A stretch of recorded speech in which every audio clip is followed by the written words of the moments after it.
Hai guys, terima kasih udah mampir ke channel aku, Esti. Channel ini menceritakan tokoh-tokoh dunia. Aku berharap channel ini menambah wawasan kalian dan dapat diambil hikmahnya. Jangan lupa ya teman-teman, like, comment, share, dan subscribe. Hai guys, langsung aja. Tawaran kepada Einstein menjadi presiden Israel dan pencucian otak Israel. Apa sih istimewanya? Langsung aja guys ya. Tidak lama setelah menyelesaikan karirnya di Institute for Advanced Study di Princeton, New Jersey, ia mengungkapkan rasa penghargaannya terhadap mitokrasi dalam budaya Amerika jika dibandingkan negara-negara di Eropa. Ia mengakui hak individu untuk mengutarakan atas pemikiran apa yang mereka sukai tanpa hambatan sosial dan sebagainya, jadi menghasilkan individu yang terdorong untuk lebih kreatif, suatu sifat yang ia hargai sejak kecil. Einstein berpikir sedemikian rupa ya guys, dalam pemikirannya sejak kecil dia udah tanamkan nilai-nilai itu. Dan kemudian Einstein juga bergabung dengan National Association for the Advancement of Colored People atau NAACP di Princeton ketika ia ikut berkampanye memperjuangkan hak-hak sipil warga negara Afrika Amerika, bahwa dia menganggap rasisme adalah penyakit terburuk Amerika. Dia melihat bahwa rasisme di Amerika Serikat itu merupakan sebuah warisan suatu generasi ke generasi lainnya, karena di Amerika Serikat kalian tahu dong guys, kalau orang yang berkulit hitam atau dalam kutip orang negro itu kayak dimusuhin, dilecehkan, kayak di nomor sekiankan apa-apa tuh the best number one yang menguasai atau apapun itu adalah orang yang kulit putih. Jadi fenomena ini menurut Albert Einstein ini merupakan sesuatu warisan yang akan terus menerus ke generasi-generasi ini. Hal-hal yang kayak demikian ini perlu dimusnahkan. Itu menurut Albert ini suatu yang rasis gitu. Si Albert Einstein itu udah lihat ke depannya, ini bakal nggak akan berakhir ini budaya-budaya rasisme di sana itu. Nah, pada saat itu juga pada tahun 1946 Einstein mengunjungi Lincoln University di Pennsylvania, yaitu sebuah perguruan tinggi untuk kulit hitam yang bersejarah. Jadi dia di sana juga dianugerahi gelar kehormatan. Di universitas tersebut, yaitu universitas pertama yang memberikan gelar sarjana terhadap warga negara kulit hitam, yaitu warga Afrika, campuran Afrika Amerika ya guys. Einstein juga pernah membayar uang sekolah orang-orang atau mahasiswa yang tidak mampu, yaitu mahasiswa tanda kutip ya guys, mahasiswa yang berkulit hitam, yaitu Afrika Amerika. Jadi karena Einstein ini merasa wow ini rasis yang perlu dilindungi, jadi sebenarnya dari sifat itu Einstein itu udah toleransi banget ya guys, nggak membeda-bedakan antara golongan dan alias sara gitu. Pada tahun 1952 Chaim Weizmann, yaitu temannya si Albert Einstein yang di bagian episode part 1 tadi, Chaim ini wafat. Si Albert Einstein ini ditawarin menjadi presiden Israel. Namun Einstein mengatakan bahwa dia sangat terharu dan sekaligus sedih juga. Kata-katanya seperti ini guys: saya sangat tersentuh dengan penawaran negara Israel, dan di saat bersamaan juga saya merasa bersedih dan menyayangkan karena saya tidak menerimanya. Hidup saya berurusan objektif, maka saya kurang pengalaman dan bakat alami untuk menangani orang-orang yang melaksanakan tugas resmi secara baik. Jadi dia berpikir bahwa sedih juga, senang juga, dan dia juga ngerasa bahwa dia nggak mampu karena dia nggak memiliki pengalaman untuk ngurusin orang-orang negara sipil. Jadi aku merasa waduh keren banget ya si Albert Einstein ini, kayaknya rendah hati banget, humble banget. Jadi kalau merasa nggak mampu ya udah gue bilang aku nggak mampu, walaupun dia tuh orang terkenal, dia tuh orang pinter gitu ya. Beda lah sama zamannya sekarang gitu. Ups, kalian tau gak sih foto menjalurkan ludah ini kok bisa sih seviral sampai sekarang, padahal zaman dodol gitu, zaman dulu gitu. Kok bisa sih fotonya dia tuh apakah dia humoris? Siap, sebenarnya si Albert Einstein ini merupakan ya orang-orang yang lumayan humoris gitu. Nah, foto yang menjalurkan lidahnya itu terkenal asalnya bermula ketika itu ada sebuah acara event, terus Albert Einstein itu rame-rame gitu kan, diwawancarain sama wartawan rame, akhirnya dia langsung cepet-cepet masuk mobil. Nah, di belakang mobil itu ada kanan kiri, kalau nggak salah yang satunya ada istrinya, yang kirinya tuh ada sahabatnya kalau nggak salah. Jadi Einstein tuh di tengah-tengah gitu. Nah, waktu itu dia dikejar sama wartawan, namanya kalau nggak salah Sir Arthur siapa gitu. Wartawan itu udah deket banget sama si Einstein, udah sering tertawa, sering pokoknya agak deket lah. Wartawan ini udah ramah lah. Akhirnya si wartawan itu ngejar Albert Einstein, ngejar pengen wawancara itu. Terus di Albert Einstein itu udah masuk mobil kan, dia tuh ngejek sama wartawan itu, terus sambil ngejeknya tuh menjulurkan lidahnya. Akhirnya kefoto tuh sama wartawan itu, keambil foto yang foto Einstein yang menjulurkan lidah. Akhirnya sama wartawan itu fotonya dikirimlah ke Albert. Terus Albert tuh suka banget foto itu, kok lucu gitu. Akhirnya foto itu dipunting lah kanan kiri, di crops gitu ya, di crops sama dia. Jadi fotonya kanan kirinya hilang, hanya dia aja. Nah, foto yang menjulurkan lidah itu dikirimkan ke teman-temannya, sehingga teman-temannya itu senang banget juga. Nah, akhirnya foto tersebut viral sampai saat ini. Apakah Einstein humoris? Ya menurut saya sih ya lumayan humoris juga.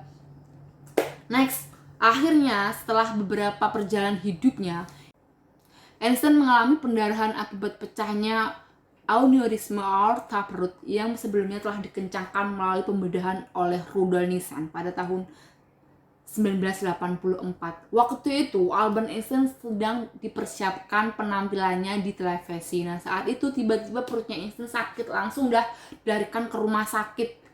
Nah, Einstein tuh nolak operasi guys, dan dia bilang seperti ini: saya ingin pergi saat saya menginginkannya.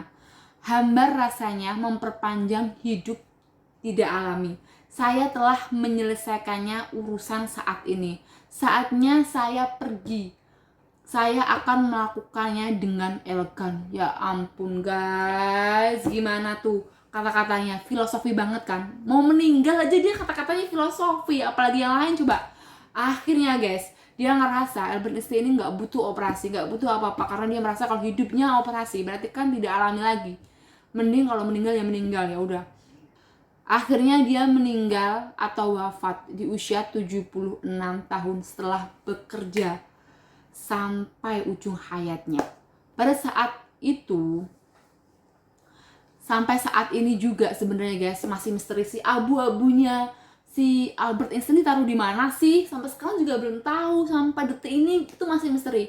Hanya Albert Einstein dan keluarganya saja yang tahu di mana abu-abunya itu disebar, karena itu merupakan privasi sih guys, jadi nggak perlu dipublikasikan. Orang yang ngautopsi otaknya Einstein ini Harvey, namanya Harvey, Thomas Harvey ini. Pada saat pembedahan itu, otaknya Albert Einstein ini dicuri sama dia. Nggak tahu untuk ngapain otaknya kok bisa dicuri. Aku heran juga, dan itu tanpa sepengetahuan keluarganya. Jadi ini namanya ilegal guys. Jadi nggak ngerti ya otaknya itu dicuri atau diapain. Kalau di Indonesia itu mungkin bisa dibuat santet atau apa ya guys. Kalau di Indonesia itu buat aji-ajian gitu. Kalau orang udah meninggal ya apa yang mau disantet atau gimana ya? Atau mungkin otaknya dimakan atau gimana biar dia kayak pinter gitu. Mungkin dia pengen banget, gak bisa sih Albert Einstein ini cerdas banget, apakah otaknya gimana gitu. Mungkin otaknya si Thomas ini. Akhirnya nggak jelas kenapa dia nyuri, sampai sekarang juga nggak ngerti, tapi ujung-ujungnya akhirnya keluarganya mengetahui bahwa Albert Einstein ini otaknya telah dicuri. Akhirnya si Thomas ini berdalil, oke lah gue curi, tapi sebenarnya ini untuk penelitian kok, bukan untuk apa-apa ya. Karena mengatasnamakan penelitian, akhirnya keluarga Einstein pun setuju, atau ya udahlah ngasih approval aja gitu ke orang itu. Akhirnya para dokter ini akhirnya langsung deh membuat penelitian, sebenarnya apa sih istimewanya Einstein ini istimewanya tuh apa, apakah sama atau enggak gitu kan. Penasaran kan, para ilmuwan tuh udah mencari-cari tahu, membuat penelitian. Akhirnya tim ilmuwan menemukan secara keseluruhan emang Einstein ini punya lipatan yang jauh lebih rumit dibandingkan otak normal pada umumnya, yang bertanggung jawab pada pemrosesan visual di cerebral cortex. Materi abu-abu di permukaan otaknya juga lebih tebal, jadi materi abu-abunya itu di otaknya itu juga lebih tebal, lebih banyak gitu, yaitu yang bertanggung jawab atas pemikiran sadar atau materi abu-abunya yang lebih tinggi itu memiliki IQ yang sangat tinggi. Jadi orang yang IQ yang sangat tinggi itu memiliki materi abu-abu yang lebih tinggi, terus lipatan-lipatan yang kayak usus tuh loh guys, itu juga lebih banyak. Itu menurut penelitian itu adalah orang yang ber-IQ tinggi. Oh ya, berarti otak-otak kita tuh mungkin ya biasa-biasa aja guys, kali ya, lipatan-lipatan kita mungkin sedikit kali dibandingkan otaknya si Albert Einstein. Nah, jadi ada dua pendapat yang saling bertolak belakang nih guys. Yang pertama, Dan Frank, seorang ilmuwan atau antropologi dari Florida State University, keistimewaan Einstein ini didapat keduanya yaitu merupakan bawaan dan pengetahuan yang dialami atau pengalaman yang dialami oleh Albert Einstein. Sedangkan yang kedua, Sandra Witterson, Michael G. D. Cruz School of Medicine mengemukakan bahwa otak Einstein ini merupakan pembawaan sejak lahir aja kok. Ini cuman pembawaan sejak gen di dalam kandungan aja gitu. Menurut kalian gimana yang bener menurut dua penelitian itu? Dan Frank atau Sandra? Tulis ya guys menurut kalian. Yang satu bilang bahwa otak Einstein ini didapat karena memang pembawaan secara gen dan pengalaman-pengalaman Einstein.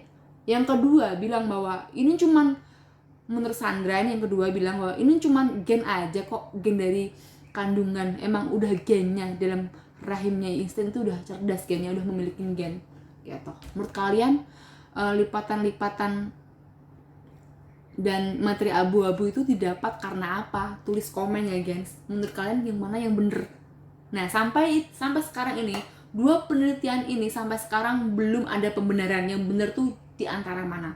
Yang jelas guys, mungkin otak manusia tuh memang sama-sama cerdas di dunia ini, tetapi tanpa pengalaman, tanpa pengetahuan itu nggak ada apanya guys. Kalau pinter tanpa diasah juga nggak mungkin pinter kan guys. Nah, para peneliti mengambil foto otak Einstein dari berbagai sudut, namun foto-foto tersebut hilang dan tersisa hanya 14 lembar. Heran gue, semua dari Einstein dicuri, otaknya dicuri, foto juga dicuri, semua tentang Einstein itu dicuri. Sampai sekarang pencurinya siapa? Yang nggak tahu, mungkin hantu jalan atau siapa pencurinya sampai sekarang juga belum tertangkap. Kenapa? Jadi otak Einstein itu dipotong menjadi 240 bagian dan untuk dianalisis. Beberapa potongan disimpan di Universitas Medical Center Princeton, New Jersey. Dari foto-foto tersebut memang benar otak Einstein ini berbeda pada umumnya pada manusia lainnya. Menurut kalian gimana? Mengerikan bukan? Dari kematian, perjalanan hidupnya dia diskriminasi, dari terkenal sampai pencurian otaknya dia. Wow, bener-bener kayak konspirasi banget sih Albert Einstein ini.